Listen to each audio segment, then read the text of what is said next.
Que ondas, muchacho, arriba las manos. Cabacho moreno, penetra tu barrio. Enseño rolas de rock, back frente. नमस्कार प्यारे बच्चों, हिंदी की पाठशाला CBSE में आपका स्वागत है। तो बेटा आज आपको कक्षा 11वीं पाठ गलता लोहा पढ़ाने जा रही हूँ। गलता लोहा जो है इसके लेखक हैं शेखर जोशी जी। इसमें क्या है बेटा, मोहन जो है मुख्य पात्र इसमें मोहन है। मोहन क्या है, एक बहुत ही होनहार बच्चा है जो पढ़ने में भी बहुत होशियार है और जो गाना भी बहुत अच्छा गाता है।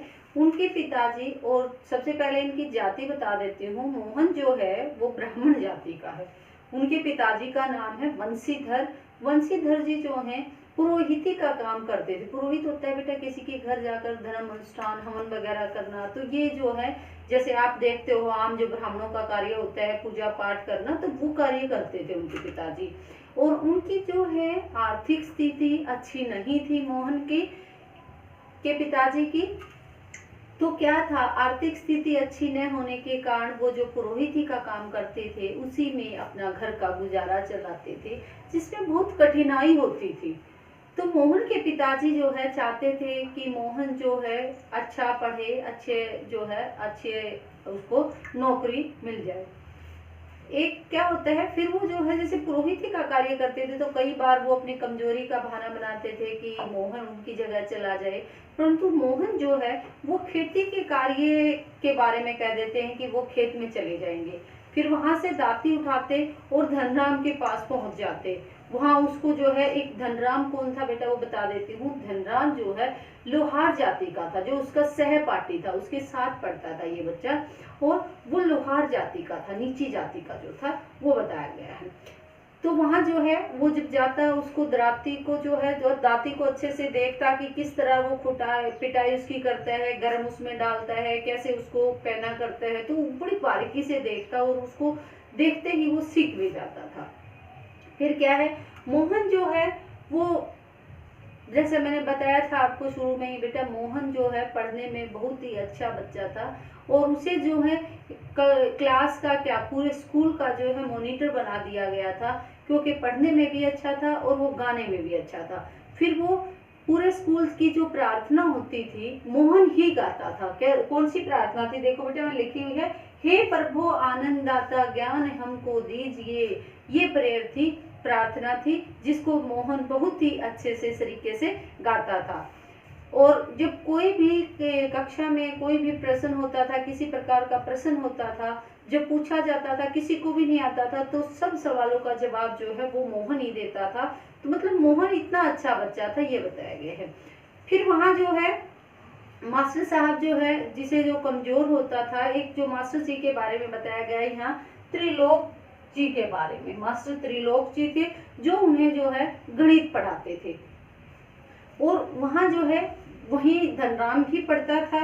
ये उसकी जो है धनराम तीसरी कक्षा में जब वो थे, तीसरा दर्जा बताया गया, तीसरी कक्षा में थे धनराम और मोहन। जबकि बात है एक बार जो है मास्टर त्रिलोक जी उसको धनराम को तिहरे का पहाड़ा याद करने के लिए कहते हैं, परंतु उसे जो है वो मंद बुद्धि था, उसको कम याद होते थे।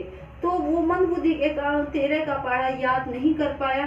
तो मास्टर त्रिलोक जी उनके ऊपर व्यंग्य भी करते हैं कि तेरे दिमाग में तो लोहा भरा है, विद्या का ताप कहाँ से लगेगा, कि विद्या कहाँ से आएगी, तेरे दिमाग में तो लोहा भरा है। इस प्रकार उसको फिर जो है इस प्रकार कहते हुए 5-6 दातियां उनके थैले में डालकर उसको दे देता था। और अब धनराम के पिताजी गंगाराम थे जो इस कार्य को करते थे। और जब त्रिलोक जी मास्टर जी हैं जो धनराम की जो पिटाई करते हैं, उनका एक उन्होंने अपना तरीका बनाया हुआ था कि जिस भी डंडे से पिटाई, छड़ी से पिटाई कर रहे हैं, अगर वो छड़ी टूट गई तो उस छड़ी के टूटने पर जिस बच्चे की पिटाई हो रही है उस बच्चे पर जो छड़ी टूट जाती है तो वही बच्चा छड़ी लेकर आएगा, ये बताया गया है। तो क्या होता है कि धनराम की जब पिटाई कर रहे हैं मास्टर जी, तो छड़ी टूट जाती है। अब छड़ी का चयन जो है धनराम के पिताजी गंगाराम स्वयं करते थे, वहां से देते थे। तो छड़ी टूटने पर उसको ही छड़ी की व्यवस्था करनी पड़ती थी। और एक और तरीका उस स्कूल में था कि जो होशियार बच्चा था वो कमजोर बच्चों की पिटाई करता था। तो कई बार मोहन को भी कमजोर बच्चों की पिटाई करने का जो है मौका दिया गया। उसने धनराम की पिटाई भी की, परंतु धनराम ने कभी इस बात को जो है गलत उससे नहीं लिया। उसने जो है ये नहीं कि इसने मेरी पिटाई की है, जैसे आजकल द्वेष की भावना आ जाती है, तो ऐसी कोई द्वेष की भावना उनमें नहीं आई थी। फिर एक क्या होता है, जो मोहन के पिताजी थे वो क्या चाहते थे कि उनका बेटा पढ़ लिख कर, जैसे मैंने पहले भी बताया बेटा आपको, पढ़ लिख कर जो है बड़ा अफसर बनाने का उनका सपना था। परंतु जो है गांव में आसपास जो है स्कूल नहीं था। अब मोहन की आगे पढ़ाई के लिए जो स्कूल था वह गांव से 4 मील की दूरी पर था, जिसमें 2 मील चढ़ाई करके जाना पड़ता था और बीच में एक नहर पड़ती थी। नहर में क्या होता था, जब बारिश का पानी आ जाता था तो वहां से जो है जाना मुश्किल हो जाता था। अब वहाँ जो है नहर के दूसरी तरफ जो लोग रहते थे, वहाँ उनके जो है पिताजी पुरोहित का कार्य करते थे, उनकी जान पहचान थी, तो किसी के घर वहाँ रहने के लिए भेज देते हैं। अब मोहन वहाँ रहता और जब जो है पानी का स्तर नीचे आ जाता नदी का, तो मोहन अपने घर आ जाता था। एक दिन क्या होता है कि पानी का स्तर नीचे होता है, नदी पार करने के लिए वो चल पड़ता है। मोहन के साथ कुछ घसियारे भी वहां पर होते हैं। तो साथ में जब चलते हैं तो अचानक जो है पहाड़ों पर बारिश हो जाती है और अचानक पानी आ जाता है, जिससे मोहन बड़ी कठिनाई से मुश्किल से बच बचा के अपने घर पहुंचता है। उस दिन जो है उनके पिताजी को बड़ी चिंता हो जाती है और वो चिंतित रहने लगते हैं कि आगे पढ़ाने के लिए उनको कहाँ भेजा जाए। फिर क्या होता है, उनकी बिरादरी के एक संपन्न परिवार का एक लड़का लखनऊ में रहता है, रमेश, तो वो उनके पिताजी को मिल जाता है। अब वो मोहन की पढ़ाई के बारे में उनके आगे जिक्र कर देते हैं कि मोहन जो है आगे कैसे पढ़ेगी से। तो इस प्रकार जब रमेश के आगे जिक्र किया जाता है तो रमेश जो है बातों बातों में जो है पढ़ाई के संबंध में चिंता न करने के लिए कहता है और कहता है कि वह उसको अपने साथ लखनऊ ले जाएगा।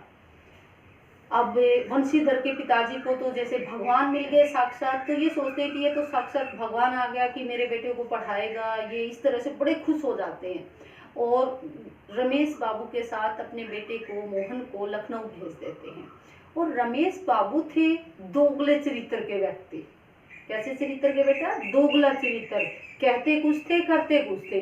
अब वो मोहन को ले गए पढ़ाने के लिए कि अच्छा पढ़ाएंगे, वहां पर हमारे वहाँ स्कूल अच्छे हैं, अपना गांव में रोब बनाने के लिए। परंतु वहां जाकर क्या करते हैं, उससे नौकर का कार्य कराते हैं, घरेलू नौकर बना देते हैं बेचारे को, मोहन को।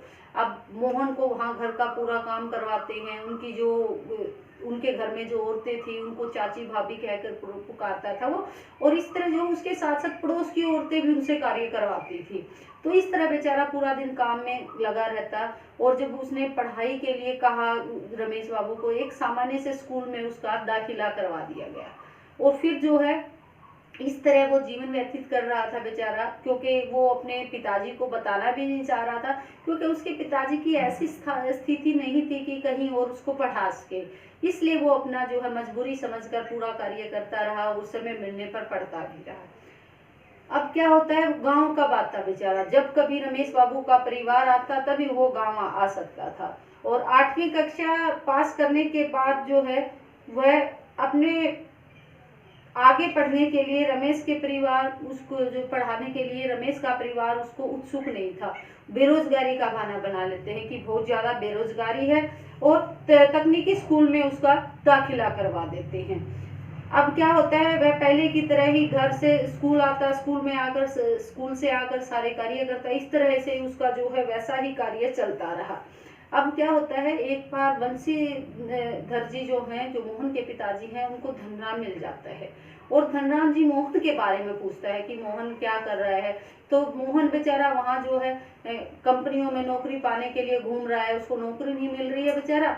और परंतु उसके पिताजी जो हैं वो धनराम को झूठ कह देते हैं कि उनका बेटा तो जो है सेक्रेटरिएट की नौकरी उनको मिल गई है, अच्छी पदवी मिल गई है। तो यह सुनकर धनराम उनसे कहते हैं कि मोहन लल्ला जो है बचपन से ही बड़े बुद्धिमान थे। देखिए उनकी बुद्धिमानी की तारीफ अभी भी कर रहे हैं, जबकि बच्चा जो है मोहन कैसा परेशान है, गरीबी के कारण बेचारा जो है कंपनी में नौकरी के लिए घूम रहा है, वहाँ भी उसको नहीं मिल रही है। अब क्या होता है, कि धनराम जो है एक इनका जो है उच्च और निम्न जाति के बारे में इस पाठ में दिया गया है बेटा। जो ब्राह्मण जाति के लोग होते थे वो जब भी अपना कोई दाती का लोहे का कुछ कार्य करवाना होता था तो जो निम्न जाति का लोहार था उसके घर जाकर बैठते नहीं थे, जाते खड़े खड़े जो है लोहार जाति के उनका कार्य कर देते थे। इस प्रकार जल्दी जल्दी अपने कार्य को करवा कर वो आ जाते थे। उनकी जो है जो निम्न जाति के जो लोहार थे, जो धनराम जी थे, उनको ये कहने की हिम्मत भी नहीं होती थी बैठ जाए, परंतु जो है मोहन जो है बिना कहे ही उनके वहां पर बैठ जाता था और बड़ी बारीकी से उस काम को धनराम को करते हुए देखता था। और देखिए देखते ही देखते जो है मोहन इस कार्य को सीख भी गया, इतना कुशल हो गया कि एक बार जो है जब वहां से आ जाता है मोहन जो है, तो क्या होता है एक बार मोहन जो है धनराम की दुकान पर बैठा हुआ है और धनराम जो है किसी छड़ी को गोलाई देने के लिए उसको बार बार जो है आग में गर्म करता, हथौड़े मारता गोलाई देने के लिए, परंतु उससे गोलाई नहीं हो पाती। और धनराम इस प्रकार धनराम को देखकर मोहन जो है एक चोट में ही उसको सही चोट लगाता है, उसको गोलाई और निश्चित आकार दे देता है, जिसमें न तो इस प्रकार की और ये देखकर जो है इस प्रकार की कोई कार्य उसने कभी किया ही नहीं था। ये सब देखकर धनराम की आंखों में जो है एक चमक सी आ जाती है, जिससे न कभी स्पर्धा की थी उन्होंने, न किसी प्रकार की हार जीत को माना था, फिर भी वो जो है किस प्रकार जो है उस नीच जाति को न समझते हुए जो है निम्न जाति के कार्य को कर देता है। ये आपका पाठ था बेटा। और इस पाठ में जो है सबसे पहले आपको बता देती हूँ इस पाठ में किस प्रकार के प्रश्न आते हैं। एक तो बेटा चरित्र चित्रण जो है मोहन का, त्रिलोक मास्टर जी का, धनराम जी का और रमेश बाबू का, ये आपको चरित्र चित्रण याद होने चाहिए कि किस प्रकार का उनका व्यक्तित्व था, कैसा वो क्या कि उन्होंने किया था, ये सब चीजें। फिर इसमें जो है एक व्यंग्य भी आता है। मास्टर त्रिलोक के किस कथन को लेखक ने जबान के चाबुक कहा है? किसको कहा था? तेरे दिमाग में तो लोहा भरा है रे, विद्या का ताप कहाँ से आएगा। इससे मास्टर त्रिलोक के इस व्यंग्य वचन को लेखक ने जबान के चाबुक कहा है। जो व्यंग्य किया था बेटा उसको जबान के चाबुक मतलब जबान से पिटाई करना।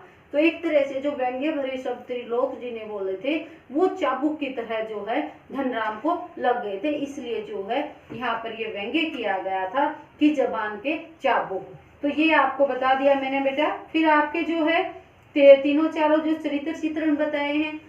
फिर मैंने एक थोड़ा सा आपको बताया था कि मोहन किस तरह जो है पहाड़ों में चढ़कर पढ़ने के लिए जाता था, उसके बारे में भी आ सकता है कि पहाड़ी गांव की समस्याओं पर प्रकाश डालिए। तो कैसे वहाँ बच्चे जो है कितना मुश्किल से चढ़ाई चढ़कर पढ़ने के लिए जाते हैं, वो चीजें बताई गई हैं।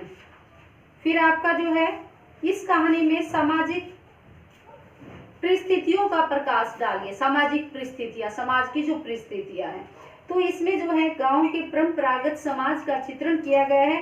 ब्राह्मण जाति के लोग जो है जैसे मैंने बताया था जो है अन्य जो निम्न जाति के लोग होते हैं उनके पास बैठना तो क्या उनके पास जाना भी अच्छा नहीं मानते थे, उनको मर्यादा के विरुद्ध माना जाता था।